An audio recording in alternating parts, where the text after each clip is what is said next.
In this section, we are talking about business and economic applications. This is section 3.8. Some of you will know this material already, and some of you this will be an introduction to it.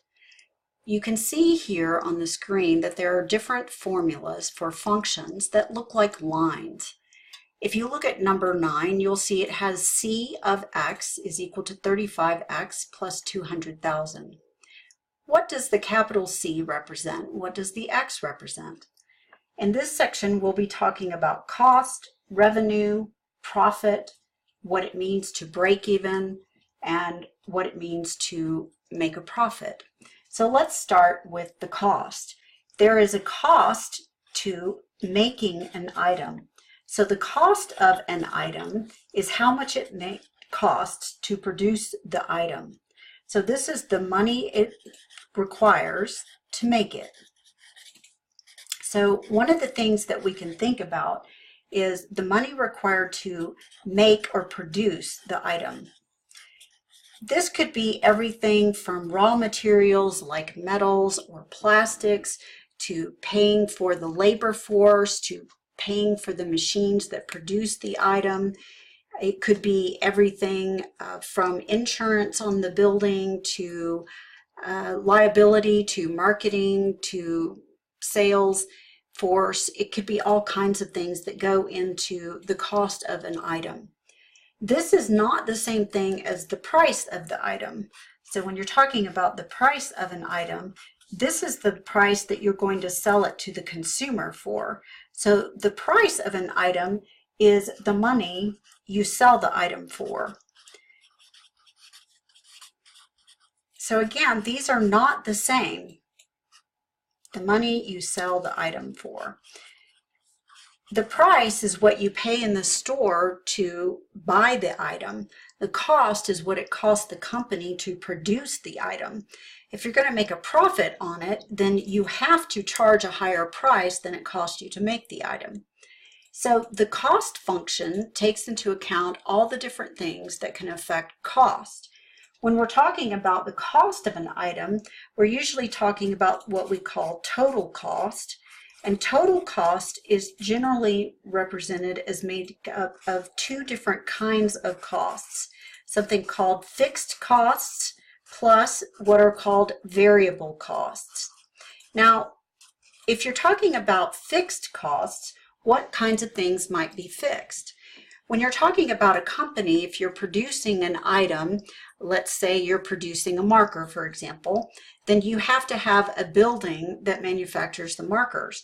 So you might pay rent on the building. So the rent would be a fixed cost. Whether you have the machines running and you're making the markers or not, you still have to pay the rent. If you own the building, you probably don't own it outright. You're probably paying a mortgage, so you're paying the bank for it. You also have to have insurance on the building and the equipment inside. You have to have liability insurance. All of these things contribute to fixed costs. You might also have machinery costs. So you have to buy the machines that make the markers. These are fixed costs. A fixed cost is something you have to pay whether or not you produce an item. What are some things that would go into variable costs? Variable costs would be things such as labor. If you're not running the machines, we presume you wouldn't be paying people to run the machines. So labor depends on how many you produce. If you want to produce more markers, then you'll have to hire more workers. So that's a variable cost, something that changes depending on how many items you produce.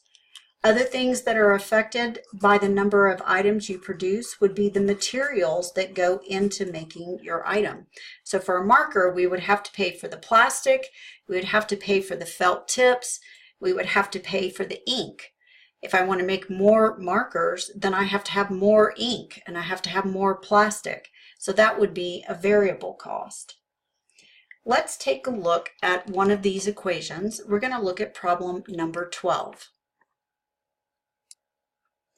One last idea we will need in this problem is the idea of revenue. Revenue is on the supply side, so this is what, or rather on the demand side, what the consumers are wanting to buy. So the revenue is the amount of money brought in by the stores. So for example, if you work at Target, when the cashiers go to the cashier, they have already a certain amount of cash in the drawer. Let's say it's $50.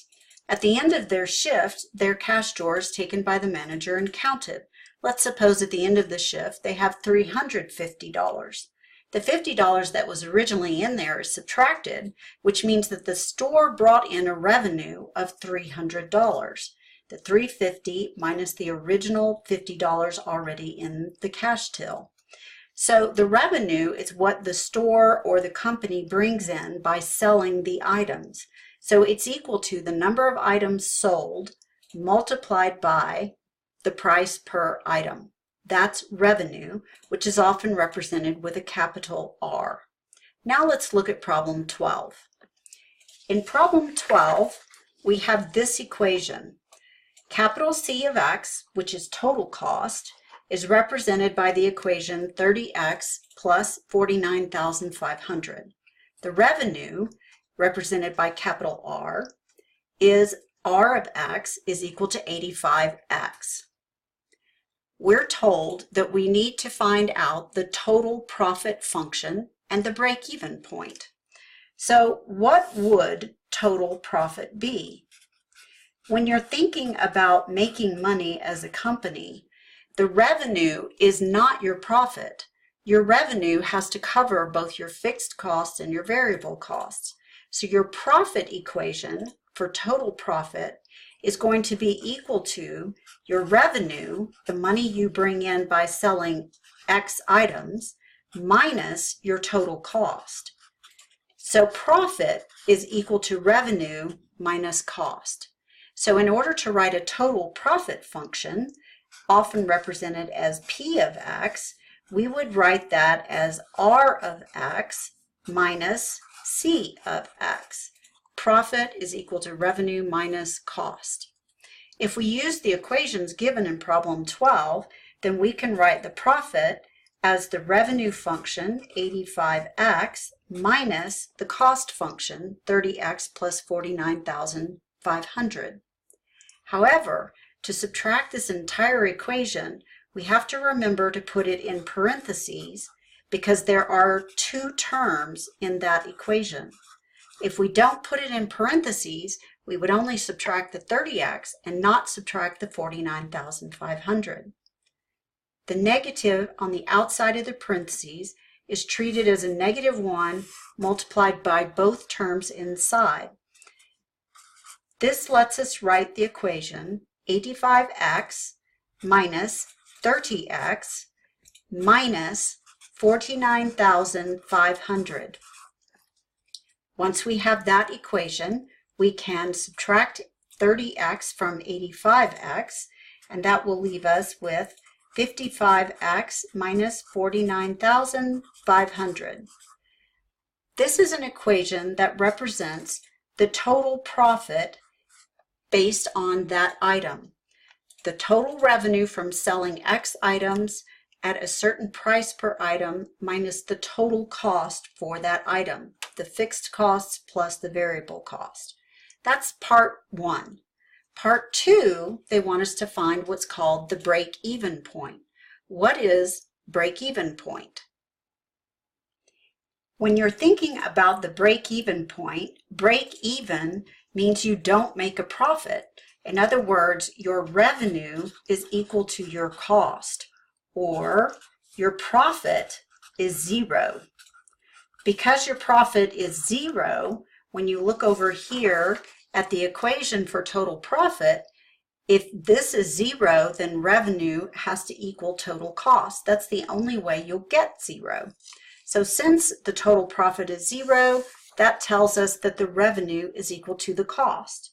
Now we can go back to the two equations that were used for problem number 12 in section 3.8, and we can figure out what this break-even point is. So we will write the revenue, which is 85x, has to be equal to the total cost function, 30x plus 49,500. The break-even point is the number of items you need to produce and sell in order to not lose money, but not make money either. So you're staying even. You're covering all your costs, but you're not bringing in a profit. When we solve this equation, we will move the 30x to the left by subtracting it from both sides. This will give us 55x equals 49,500. Notice that this is related to the profit equation that we saw earlier. When we're talking about a break-even point, the profit is equal to 0. If profit is 0, this side becomes 0, and we could move the 49,500 to the left, and we would get the same equation. So it can be solved in either way, whichever way occurs to you first, or whichever way you think is easier. At this point, we need to solve for the number of items to break even by dividing both sides by 55. So we divide both sides by 55 and we solve for x. After completing the division, we find that x needs to be 900 items. We would expect then that if we sold more than 900 items, we might make a profit. If we sell less than 900 items, we will go into the hole. In other words, we'll be losing money as a business. Let's take a look at a different kind of business or economic application. Now we want to talk about what are called supply and demand equations. So when we're looking at a supply and demand equation, what we're talking about is how many of the item the manufacturer is willing to make and supply to stores and other sellers of the object, compared with how many of the items consumers, that would be all of us, are willing to buy. That's called the demand equation. So supply is what the manufacturer, the company, is willing to make. Demand is what the public is willing to buy, what they're willing to pay money to have. So when we look at these, there is a relationship. So for example, when you're talking about the supply equation, as the price goes up, the company should be willing to make more of the item, and they are. Sellers will supply more if the price per item increases, because it makes them more money. If the price goes down, however, sellers will supply fewer of the items because they're making less profit per item. The higher the price per item, the more the manufacturer is willing to make or supply to the stores. For the demand equation, it's a different relationship. For a demand equation, as the price increases, the public is less willing to buy them, and the demand will go down. However, when the price goes down, the demand for the object by the public will go up. The more expensive it is, the less likely the public will buy it. The cheaper it is, the more likely the public will buy it. When you look at these two relationships on a graph, and you look at the supply and the demand as a function of price, the supply increases with an uphill line as the price increases. Supply goes up as price goes up. When you look at the demand equation, what consumers, the public, are willing to buy, as the price goes up, the demand is falling and coming down. This line has a positive slope. The higher the price, the larger the supply. This line has a negative slope. The higher the price, the lower the demand. So let's take a look at what this means mathematically. When one goes up and one goes down, as in the demand equation, we have what's called an inverse relationship. Price increases, demand drops. Here in the supply equation, when the price goes up, the supply goes up, and the relationship is direct. One goes up, the other goes up. One goes down, the other goes down. What is the equilibrium point then?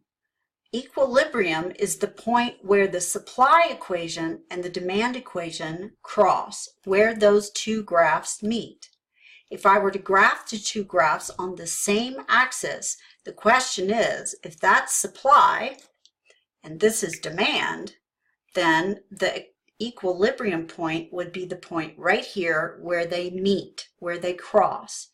That's where the supplier is willing to supply the same number of items at the same price that the public or consumers are willing to buy them. In business, this is sort of the sweet spot. That's where you want your price to be. You want to sell all of the items that you're producing.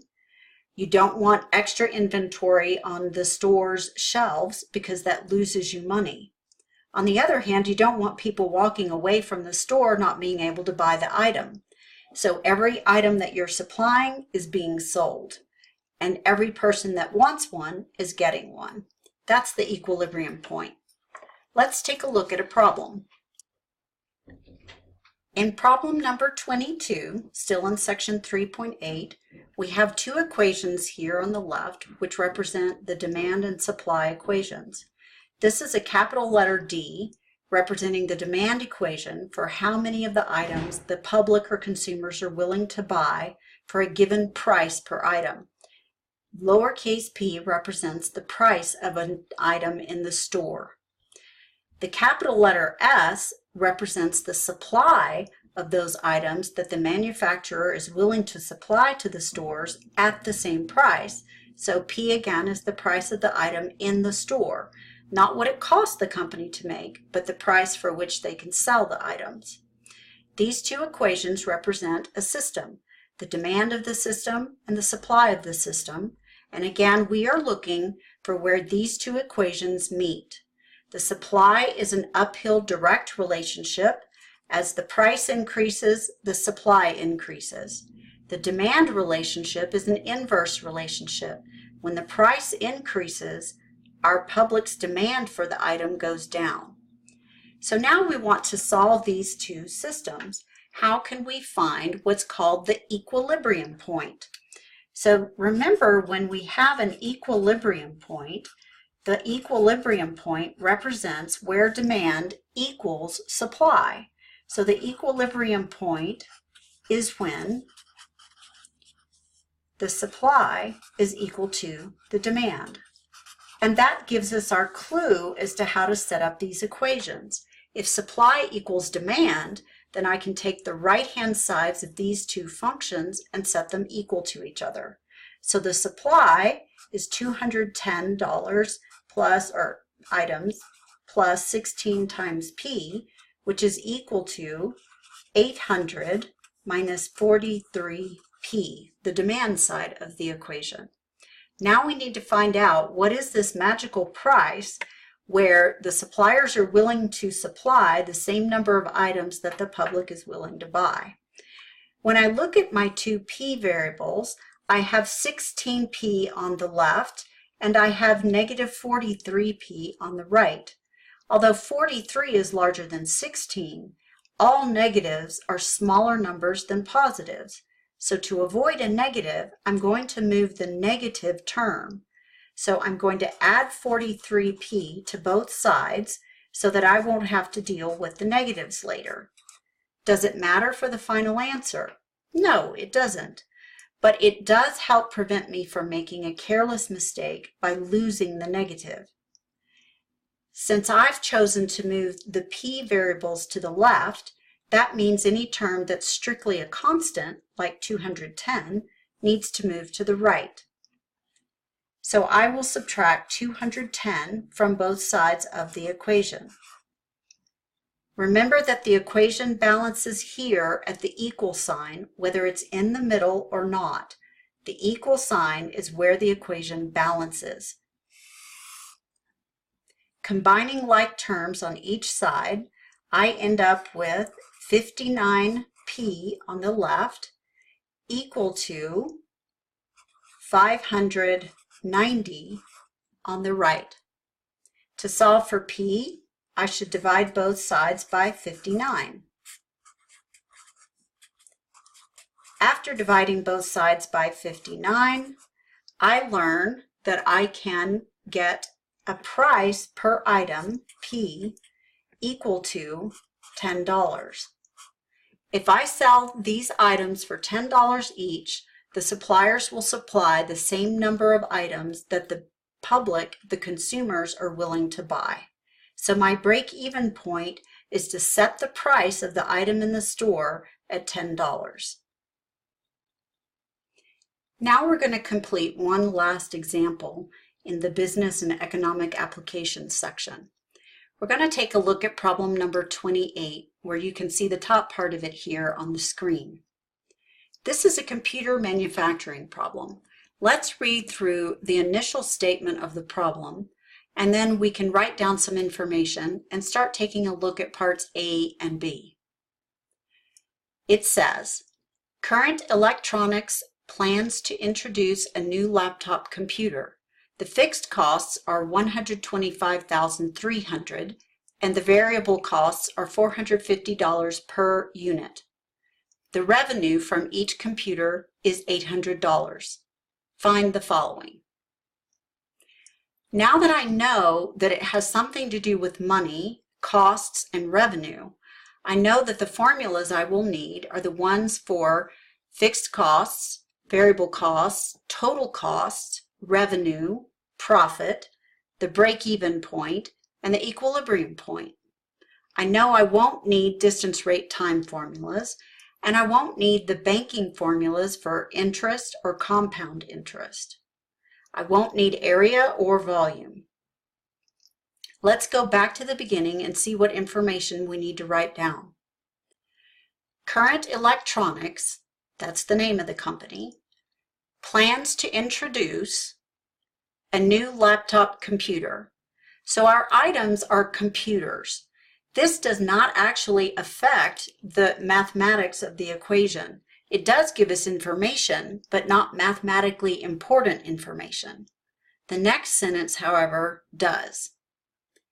The fixed costs, well, we should write that down.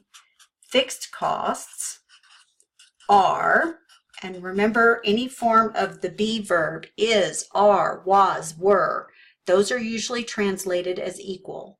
So fixed costs are $125,300. After writing down that information, go to the next part of the sentence. And the variable costs, so I should write down variable costs, are, that's equals, $450 per unit. To write down $450 per unit, the 450 per means divide by each unit or each item. You could write the word unit, you could write the word item, you could also write per laptop. That would be another way of representing the same information, which would still make sense to you.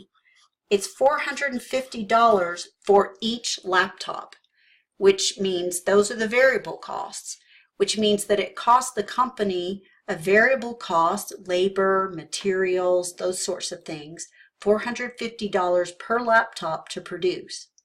But it still has to pay overhead.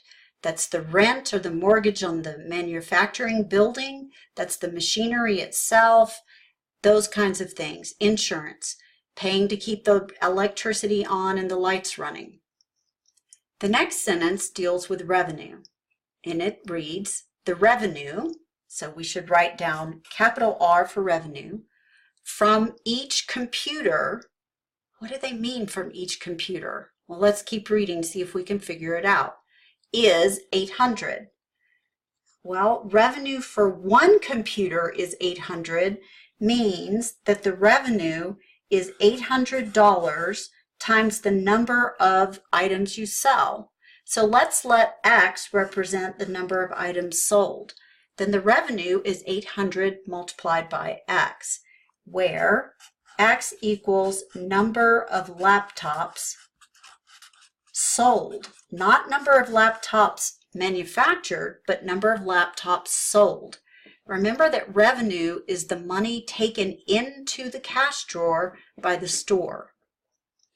Now let's read Part A to see what we're supposed to find. Part A reads, the total cost, C of X, of producing X computers. So the first part they want me to do is find the total cost. So total cost can be represented by an uppercase C, and it is a function of how many laptops I make. If I make more laptops, then it's going to cost more money. So C of X is the total cost, which is fixed plus variable. So I can write fixed plus variable, and you can abbreviate. So this means that C of X has to be equal to the $125,000 300 plus, what are my variable costs? Well, it says $450 per laptop, but per laptop is not just pure money. One would cost $450, but two would cost $950. How did I get that? I multiplied the $450 per unit times the number produced. So that means that my variable cost depends on how many of the laptops there are, which would be 450 multiplied by X. This equation represents the total cost. Now let's look at Part B. Part B reads, the total revenue R of X from the sale of X computers. Well, I actually already have Part B written down.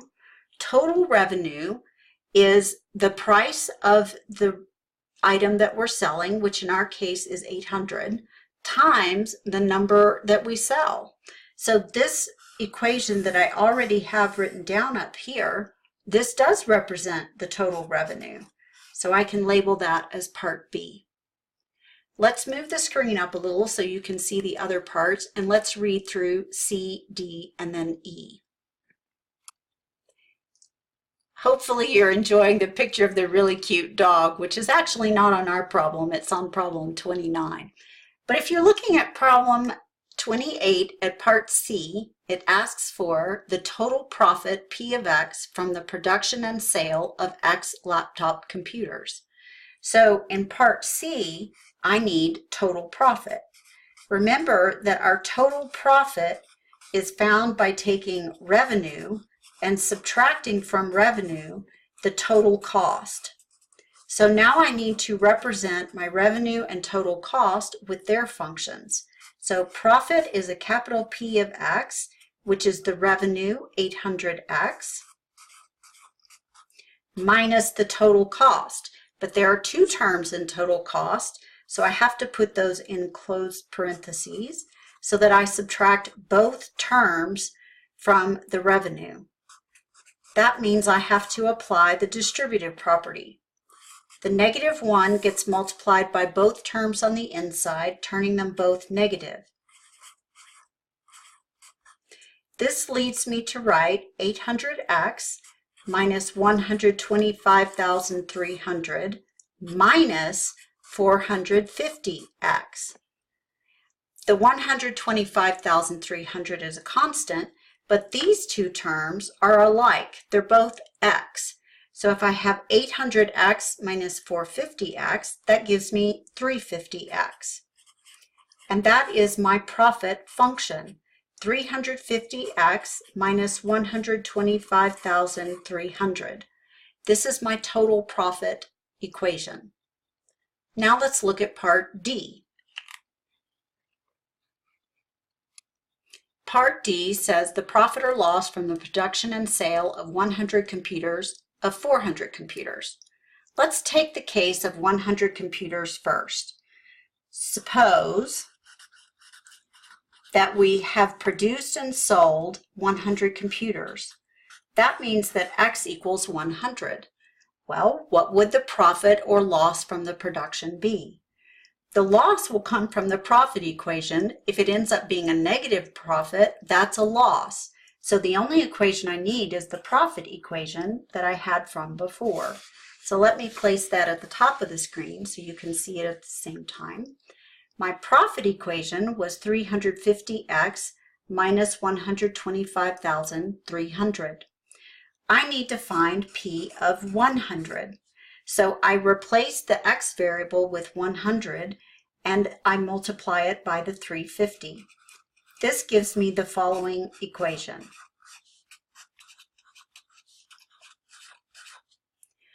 When I multiply 350 by 100, these two zeros get tacked on the end. So then I have 350 followed by two more zeros, or 35,000, minus 125,300. Clearly, I am not making a profit since this is much larger than the positive value. I am definitely taking a loss. What is my loss?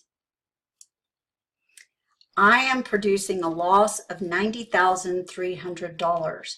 When I combine these two values, I get a negative, which tells me it's not a profit, it's a loss. And the loss is $90,300. Now let's look at part E. In part E, I'm asked to find the break-even point.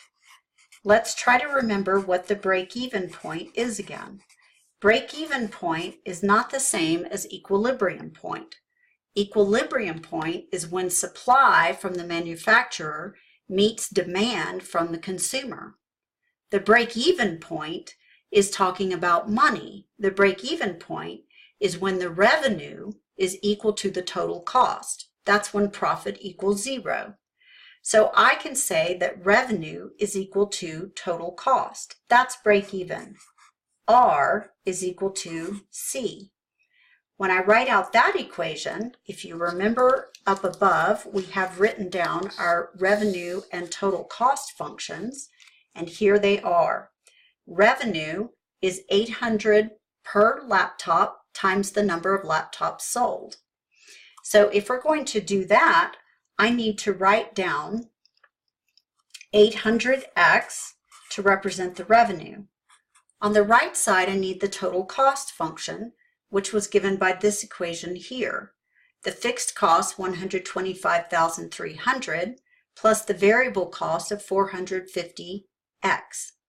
So I write this down, and then I look at the equation and I determine which one I want to move in order to get all the x terms on the same side. Since 450x is smaller than 800x, I will again choose to move the smaller value so I can avoid having to deal with negatives. This has the added advantage that it does isolate our constant on one side by itself. When I combine 800x minus 450x, this leaves me with 350x, which is equal to 125,300. If you take your favorite calculator or you do the division by hand, you should come up with a value of 358 computers. So when I divide both sides by 350, as you can see in the video,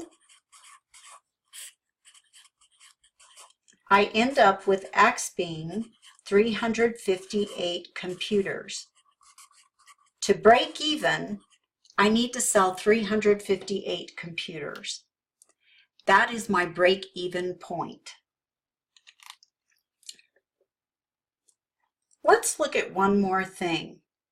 I want you to consider the total profit equation, which is given by 350x minus 125,300, the cost equation, total cost, given by 125,300 plus 450x, and the revenue equation, which is 800x. Notice that both the total cost and the profit function have y-intercepts. To help you understand what this looks like graphically, I've graphed these onto graph paper. So if you look here on the graph paper, you can see that I have 3 lines graphed. Can you tell which one is the revenue function? Remember, the revenue function is the only one that did not have a visible y-intercept. It had no constant term. Therefore, the revenue function must be this one right here that intercepts at the origin. So this line represents the total revenue. The cost function has a positive y-intercept of 125,300. This is the price, the money intercept. This must be this line, which again, as you produce and make more laptops, it will cost more money. You can notice that these two lines do cross. They meet right here. This point where they meet is the break-even point. That's where your revenue and your total cost are equal to each other, where you're not making a profit. If you're not making a profit, your profit is zero. Notice that this point where they cross is directly above on the graph, where this graph down here in the dotted line crosses the axis. That's because this line represents the profit function. When profit is zero, the total revenue is equal to total cost. This concludes this video on the economic and business applications. In the next video, we'll be taking a look at inequalities with equations.